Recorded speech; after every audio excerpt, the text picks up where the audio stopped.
Hello, this is Christine Zeitler with Prendergast Library. There are some close-up views of my fingers which do have bad hangnails, just so that you're aware. Today I'm going to show you how to create a basic running stitch to repair seams that do not take much pressure or to sew in patches in a Sashiko style.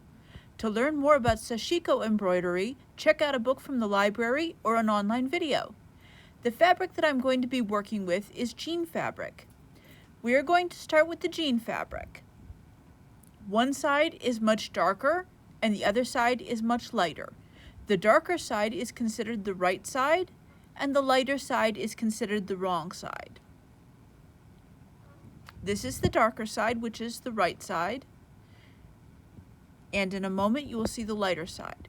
To begin with, we are going to fold the piece of fabric so that the right sides or the darker sides are facing each other, leaving the wrong or lighter side for stitching. There is the piece folded over. After I have it folded, I used my fingers to press along the folded seam in a process called finger pressing. If you are friends with your iron, you can iron this seam down to get a crisp finish. After I had finger pressed it, I used a pin to pin the top corner to keep the fabric from sliding against each other.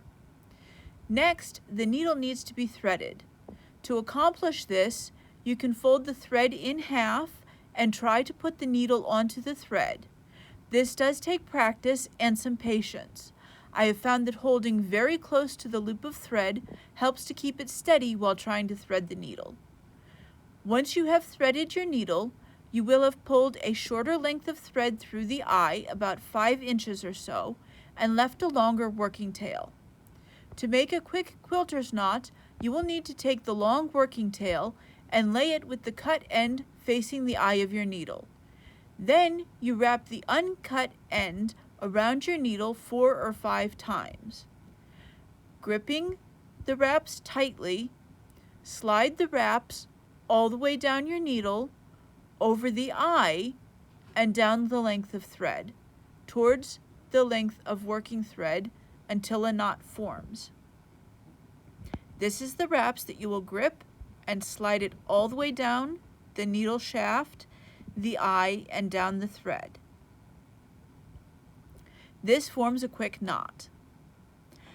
Once the needle is threaded and the knot is formed, it is time to start stitching. Push your needle up through the fabric at a corner, pulling gently until the knot sits snug on the back of the fabric. Then I moved about 1/4 of an inch over. According to some sewists, my stitches should be shorter. If you can do this, that is great. However, my skills are not there yet. I then inserted my needle again through the fabric and pulled the thread snug to form a stitch. There should not be any puckering, so do not pull tightly. You can keep inserting a needle a short distance away from the last stitch and pulling the needle through each time to form a stitch. You can also utilize a rocking motion to push the needle tip down through the fabric and back up to take a small bite of fabric. By doing this 3 or 4 times, you are able to take several stitches at once. When I do this, my stitching tends to be straighter. I use a thimble to push the needle through so that I am not hurting my finger. This stitch is called a running stitch. While it does not form a very strong seam, it is functional. Sashiko uses several rows of running stitches to reinforce each other. If you are sewing something that will not take much strain, this is a great quick stitch. I did stop stitching just short of the corner so that I am able to turn the corner at a clean angle. The next video will be going over the running back stitch, which is similar to the running stitch, however creates a more stable seam.